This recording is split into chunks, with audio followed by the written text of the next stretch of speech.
इच्छामरणाला कायदेशीर परवानगी देणारा देश आणि इच्छामरण म्हणजे काय आजच्या व्हिडिओमध्ये आपण सविस्तर जाणून घेऊ।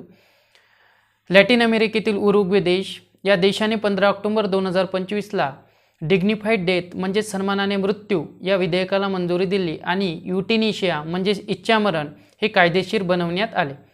एका सर्वेक्षणानुसार जवळपास 60% पेक्षा जास्त लोकांनी या विधेयकाला पाठिंबा दर्शविलेला आहे, तर 24% लोकांनी या विधेयकाला विरोध दर्शविलेला आहे।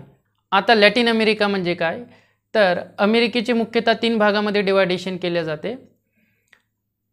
उत्तर अमेरिका, मध्य अमेरिका आणि दक्षिण अमेरिका या भागामध्ये रोमान्स लँग्वेज बोलली जाते। ही रोमान्स लँग्वेज ही लॅटिन भाषेपासून विकसित झालेली आहे, जसे की स्पॅनिश, पोर्तुगीज आणि डच। तर 15व्या, 16व्या आणि 17व्या शतकामध्ये या भागामध्ये स्पॅनिश, पोर्तुगीज आणि फ्रान्स यांच्या वसाहती आल्या होत्या आणि आता सुद्धा वसाहतीचा वारसा घेऊन आहेत। त्यामुळे या भागांना सांस्कृतिक आणि ऐतिहासिकदृष्ट्या लॅटिन म्हणून संबोधले जाते। तर लॅटिन अमेरिका हा एक भौगोलिक आणि सांस्कृतिक प्रदेश आहे।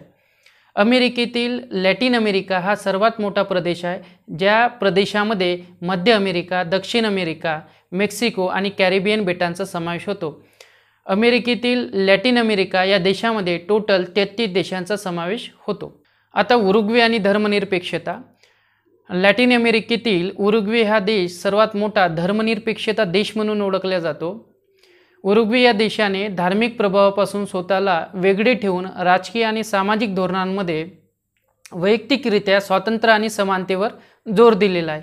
1909 मध्ये चर्च आणि राज्य यांची पूर्णपणे फारकत केली आणि कॅथोलिक चर्चचा राजकीय आणि सामाजिक प्रभाव लक्षणीयरित्या कमी केला। यामुळे याचाच परिणाम म्हणून ख्रिसमस डेला फॅमिली डे साजरा करत असताना आणि शपथ घेत असताना देवचा उल्लेख टाळला जातो। म्हणजेच उरुग्वे हा देश लॅटिन अमेरिकेतील असा पहिला देश आहे ज्या देशाने धर्माला सार्वजनिक आणि शासकीय धोरणांमधून पूर्णपणे काढून टाकलेला आहे। आता एक सर्वात महत्त्वाचा पॉईंट म्हणजे 1 एप्रिल 2022ला इच्छामरण या विधेयकाला नेदरलँडने सर्वात आधी मान्यता दिली होती। म्हणजे जगातील सर्वात पहिला देश मान्यता देणारा म्हणजेच नेदरलँड। धन्यवाद।